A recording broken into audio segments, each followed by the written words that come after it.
Ukimaliza chuo, si kwamba ukimaliza university tayari unakwenda kwenye fedha, never. Nawaambieni, shule ni kipenyo mara kitako mara mzingo, lakini mtaani ni maisha. Na huwezi kuja huko na elimu yako ya pai na ukafika huko mtaani ukafikiri kwamba ni kitu kinachowezekana. Wewe una digrii yako, una karatasi unakaa nayo ndani, nasikitika, utaizika ndoto yako. You will bury your dream. Vijana walio wengi hawana hiyo stamina ya kudhalilika, yani hawana hiyo stamina. Unataka leo gari, yani leo ajira, kesho gari, kuwe na address pia, anafanya kazi wapi, ili aweze kujiwasap. Kuwa na degree ya uchumi na kuwa na degree ya entrepreneurship ni mfano tu natoa hapa.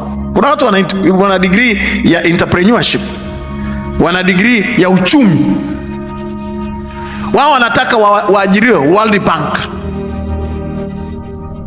wanataka wawe sijui kwenye benki gani na mashirika gani ya kimataifa. Unajua hata shilingi yenyewe na uchumi wenyewe kwa kiwango gani? Kwa kusoma darasani, kwa lecture na kufanyia mtihani. Kuna kitu kinachoitwa self knowledge. Self knowledge au maarifa binafsi ndiyo ambayo yameleta impact duniani. Lakini unaona kama kujifunza cherehani ni watu wengine, we una degree.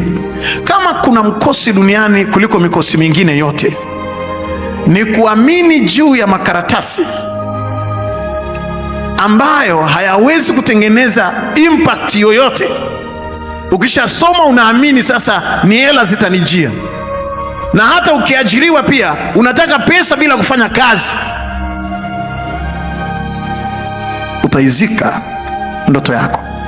If you don't have self knowledge, you will bury your dream. Utazika ndoto yako. Na tuna watu wengi wana makaratasi, wana vyeti, but nothing done.